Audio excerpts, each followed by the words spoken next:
মানুষ কেন কয় বলো বলো মা গো এসব কার দয়াতে হয়। আমরা সবাই বাস করি বাইশিঙ্গার থানার রঙ্গে, হাতের লেখা চেহারাটুকু মেলে না কারো সঙ্গে, আর মেলে না গলার কণ্ঠ বৃদ্ধাঙ্গুলের টিপ। এসব দ্বারা প্রমাণ হলো আল্লাহ একজন ঠিক।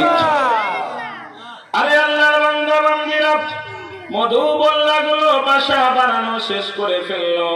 সবাই না বাসা টাসা বানা একটু রেস্ট করার জন্য বসছে, কাজ টাজ করছে, বোঝেন না, বিল্ডিং ইঞ্জিনিয়ার বাসা টাসা বানাইছে, সংক্ষিপ্ত কথা, বাসা টাসা বানায় একটু বিশ্রাম করে। এমন সময় রানী গিয়া গুতা মারে,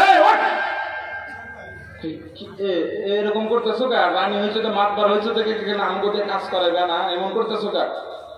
বুঝিস না আমি করি না, তাড়াতাড়ি করে বের হ, তোরে আর আমারে না আমার রব বানাইছে সিংগাইরের মানুষ আলীনগরওয়ালাদের সেবার জন্য। আল্লাহর বান্দা নবজাতক সন্তান আসবে, ওর মুখে না মধুর দরকার, মধু দিতে হবে, বসে থাকলে তো হবে না, তাড়াতাড়ি করে বের হয়ে যা, একটু মধু বানানোর কাজ শুরু করে দাও। আমি মাদানি বানিয়ে বলছি আল্লাহর কসম, সূরাতুন নাহল 69 69 নম্বর আয়াতের তরজমা। কয় নাম্বার? 69 নম্বর আয়াতের মধ্যে আমার আল্লাহ ডাক দিয়া বলেন, সুম্মা কুলি মিন কুল্লিস সামারাতি ফাসলুকি সুবুলা রাব্বিকি যুলুলা ইয়াখরুজু মিন বুতুনিহা শারাবুন মুখতালিফুন আলওয়ানুহু ফীহি শিফাউল লিন্নাস। মৌমাছিগুলারে বলতেছেন তাড়াতাড়ি করে বের হয়ে যা। মনে করেন এই যে মাহফিসের এই জায়গাটাই বললায় বাসা বানিয়ে ফেলতে হয়, নাই বলে না, ভয় পায় না, আবার উদাহরণ দিতেছি, বুঝছেন? মনে করেন এখানেই বাসা বেঁধে ফেলছে, কষ্ট হইতেছে মনে হয়, এখানেই বাসা বেঁধে ফেলছে। আমার আল্লাহ বাসা বানানোর পরের আইন হলো সুম্মা কুলি মিন কুল্লিস সামারাত। ও হাবিব, আমি আল্লাহ ওদেরকে আদেশ দিলাম, বের হও বের হও, যাও যাও যাও যাও, মিন কুল্লিস সামারাত, বিভিন্ন ফলমূল থেকে তোমরা রস আহরণ করা শুরু করে দাও। মৌমাছি মৌমাছি কোথা যাও নাচি নাচি, এই কবিতাটা আমরা ছোটবেলায় অনেকেই পড়েছি, ঠিক না বা ঠিক ধরে বলেন? এটা আর কোন কবিতা নয়, সূরাতুন নাহলের 69 নম্বর আয়াতের ওয়াজ। সুবহানাল্লাহ ধরে বলেন। মৌমাছি মৌমাছি কোথা যাও নাচি নাচি, দাঁড়াও না একবার ভাই, ওই ফুল ফোটে বনে যাই মধু আহরণে, দাঁড়াবার সময় তো না। আমার আল্লাহ বলেন ফুলের ওয়াজ, সুম্মা কুলি মিন কুল্লিস সামারাত। এ আলীনগরের যুবক বন্ধু, জানিস না রে গোলাম, আমি রব তোর জন্য না মধুটারে বল্লাটারে আদেশ দিলাম, বের হয়ে যাও। মুফাসসিরিনে কিরামগণ বলেন, মনে করেন এইটাই মধু বল্লার চাক, এই জায়গা থেকে মধু আহরণের জন্য পুরা সবাই বের হয়ে গেল। 20 জনের এক গ্রুপ এখান থেকে বের হয়েছে, পশ্চিম এদিকে না পিছনে না, সরাসরি এখান থেকে পশ্চিম দিকে গেছে।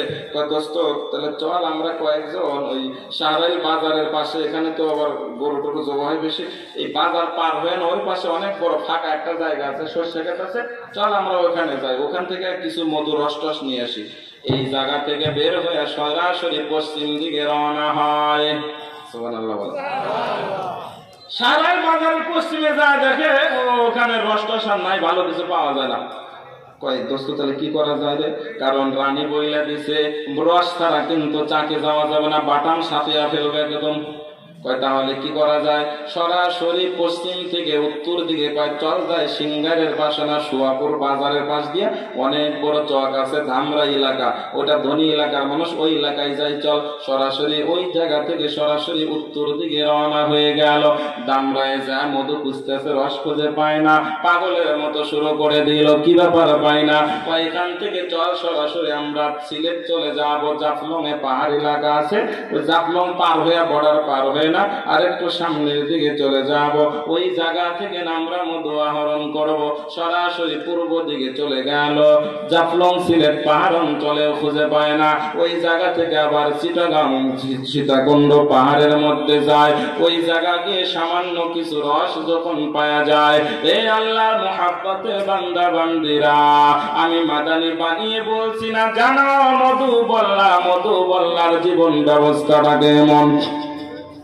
আরে আল্লাহ বান্দা বান্দিরা, মধু বল্লা যখন সিলেট থেকে কিছু, চট্টগ্রাম থেকে কিছু রস যখন আহরণ করলো, সুম্মা কুলি মিন কুল্লি সামারাত, যাওয়ার সময় এখান থেকে গেছে সোজা সাহারাইলে, এখান থেকে সাহারাইলে সোজা পশ্চিম দিকে, এখান থেকে আবার গেছে উত্তরে, ওখান থেকে পূর্ব দিকে, ওখান থেকে আবার গেছেন চিটাগাং। আল্লাহর কসম, শোনো শোনো, মধু বল্লা সামান্য রস যখন চিটাগাং থেকে আহরণ করা হয়ে যায়, ওরা সরাসরি চা খোঁজার জন্য কোনো ট্রাফিক লাগে না, কাউকে রাস্তার কথাও জিজ্ঞাসা করতে হয় না, কোনো মোড় ওদেরকে রাস্তা ভুলাইয়া দিতে পারে না, উত্তর আর দক্ষিণ ওদের কাছে কোনো ব্যাপারই না।